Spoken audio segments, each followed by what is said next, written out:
All right, Coach. Okay, all right, first practice of the two-a-day. It was hot, which is really good. You know, I think a big emphasis right now is, you know, we play our first game at 3 o'clock. We've got to be able to handle the heat.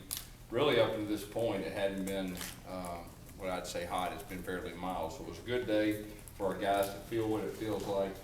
We practice outside primarily the whole day, and it was good for our guys to feel that. It was a lot of offense and defensive emphasis, did a lot of good on good, you know, just trying to get ourselves ready. Really, the second practice tonight will be special teams emphasis and really special situations, just those unique situations that, you know, come up from time to time throughout the year, so our guys have a good foundation for that. You know, I think our guys handled themselves well. Being the first day, it was really hot, and the first day we were all primarily outside. You know, that's a big part of you know, our success, being mentally and physically in shape and be able to focus. You know, when you get tired, being able to focus, not just be able to survive, but really be able to execute your assignment. Now, that's the big challenge when it's hot, but it was good for us to be out there. We did have an off day yesterday, which was good for a lot of our guys to kind of heal themselves up, you know, for the nicks and things that come with 6 days straight. So I thought our guys really came out wanting to practice, wanting to get better, and that was probably the most encouraging thing from my standpoint. Questions? Gus, you said a few days ago that today was going to be, or yesterday was going to be an evaluation day. How do you feel that went, and kind of do you feel better about the Yeah, it was good for our coaches, you know, to have an evaluation day, just to really evaluate, you know, after 6 days, you know, evaluate the older guys, who's improved, you know, and then the younger guys. Like I said, we have a lot better information about the younger guys, and so we have a plan going into this week. There's a few guys we'll give a few more looks, and you know, before you get in the season, you just want to make sure that you're right. And the good thing is we got some very talented young guys and newcomers could have a chance to definitely help. And so that's what we're still trying to do this week. And I know by the end of the week we'll have a pretty good grip on everything. And then we can start really focusing on our opponent primarily, you know, for the first game. After having a chance to kind of go back and watch that first scrimmage, what's kind of your take of it now? Yeah, big picture, we had some guys really flying around. I mean, they were, you know, defense and offense really counts loafs and playing hard and all that. There wasn't as many as you normally would in the first scrimmage. I thought that was the positive. There were some normal mistakes that is going to be made when you rotate just about everybody on your team.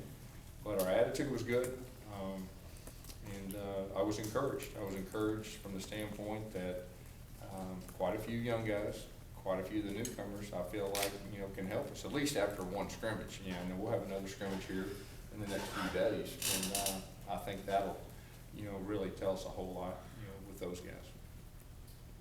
Gus, Damian was saying yesterday that with the Quill, he's the type of player that he's compared to James Winston in the sense that he could be a game changer for the program. Hasn't dropped the ball apparently all camp, he said.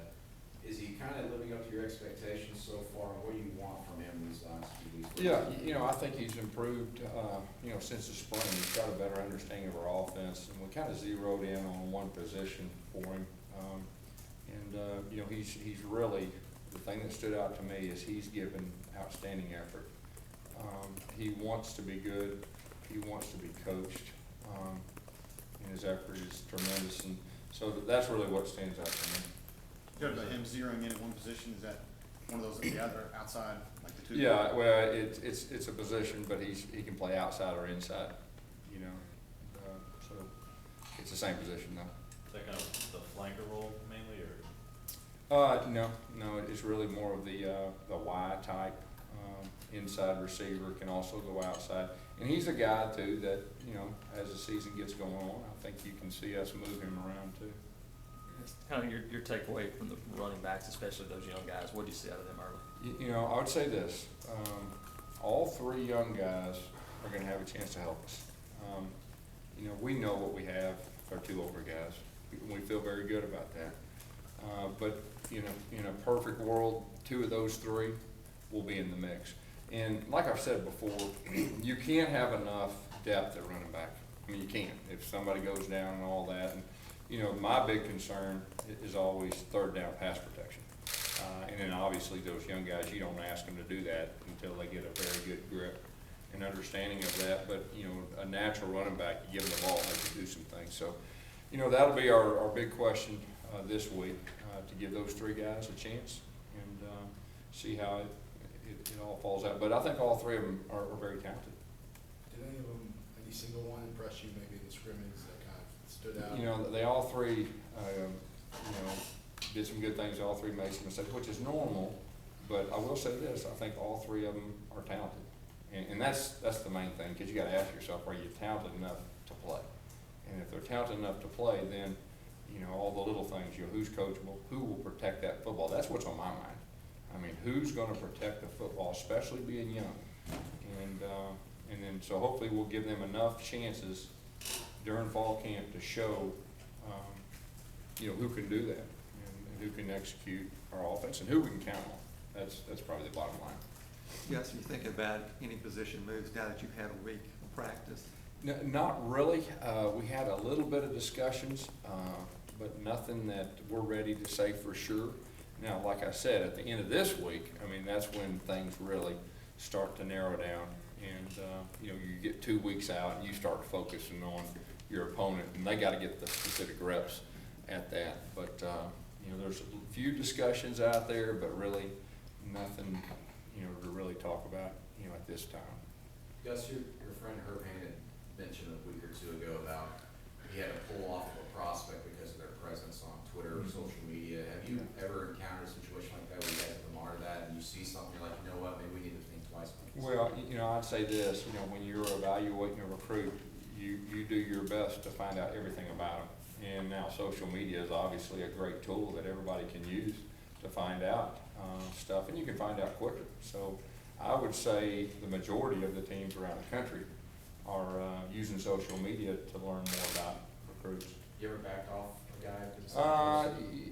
I would say probably so, you know, I would say probably so. I mean, it's hard for me right now to say a specific person, but we use that, there's no doubt, to gather information, as well as, you know, the people close to them, their coaches, their principal, everything else. But, you know, it's a good tool, and it's good information to use. Were the guys who were out the past couple of days, Chad, Austin, Trevon, were they able to get back out there? Yeah, Chad was back out there. Who else did you say?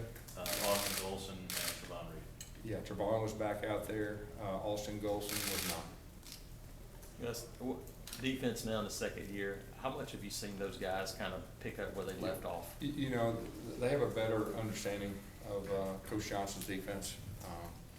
There's, you know, a lot of good communication, especially older guys. When they line up, they get ready to play. You know, obviously the freshmen are getting used to it, but just the retention, familiarity, to knowing how Coach Johnson wants it and what he expects, and alignments, assignments, stances, and everything that goes with it.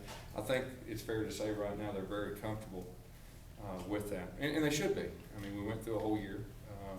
Like I said earlier, in spring, we were very specific. We didn't do a lot. We just tried to get really good at a few things, and so, you know, there should be a really good foundation. How did the team building event last night, the team bowling go? You know, it was really good for our players and coaches. I'm a little disappointed in my team personally. We were the defending champs, and we were leading after the first game, and we folded like a cheap tent. So, besides that, it was a wonderful night of fellowship, but you know, it disappointed me on the way home. I'll be honest with you, it's still on my mind. All right. Well, thank you. Thank you.